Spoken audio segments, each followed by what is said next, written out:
మా అత్తయ్య చేసిన స్పెషల్ స్వీట్‌లో ఇది పార్ట్ 2 అనమాట. బెల్లం మొత్తం పూర్తిగా కరిగిపోయిన తర్వాత అందులో శనగపిండి అయితే ఏసుకోవాలి. ముందుగా చెప్పి పెట్టుకున్నాం కదా! శనగపిండి అయితే ఏసుకోవాలి. శనగపిండి ఏసుకుంటూ ఉండలు కట్టకుండా బాగా కలుపుకుంటూ ఉండాలి. స్వీట్‌కి మెయిన్ ఇంగ్రీడియెంట్ వచ్చేసి నేను చెప్పాను కదా! కరిగించుకున్న తర్వాత వచ్చే పిట్టు ఉంటుంది కదా! దాంట్లో అయితే కొన్ని నువ్వులు కలిపేసి అందులో అయితే ఏసేసేయాలన్నమాట.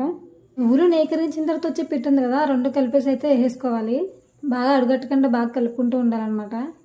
ఆల్రెడీ నెయ్యి కరిగించిన పిట్లో అయితే ఆల్రెడీ కొంచెం నెయ్యి అయితే ఉంటుంది. కానీ మనం దాంట్లో కొంచెం 2 స్పూన్స్ నెయ్యి అయితే వేసుకోవాలి. అడుగట్టుగానే ఉంటుంది అనమాట. ఫ్లేవర్ కూడా చాలా బాగుంటుంది.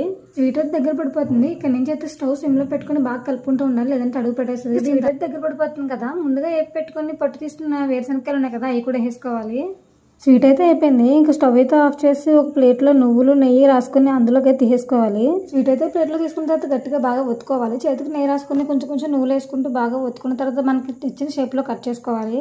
అంతే అండి, మా అత్తయ్య చేసిన స్వీట్ అయితే అయిపోయింది. నేనైతే ఎప్పుడు చూడలేదు, మా అత్తయ్య దగ్గర చూస్తున్నాను. మీరు ఎప్పుడైనా చూస్తుంటే కమెంట్ చేయండి. అంతే అండి, బాయ్ బాయ్.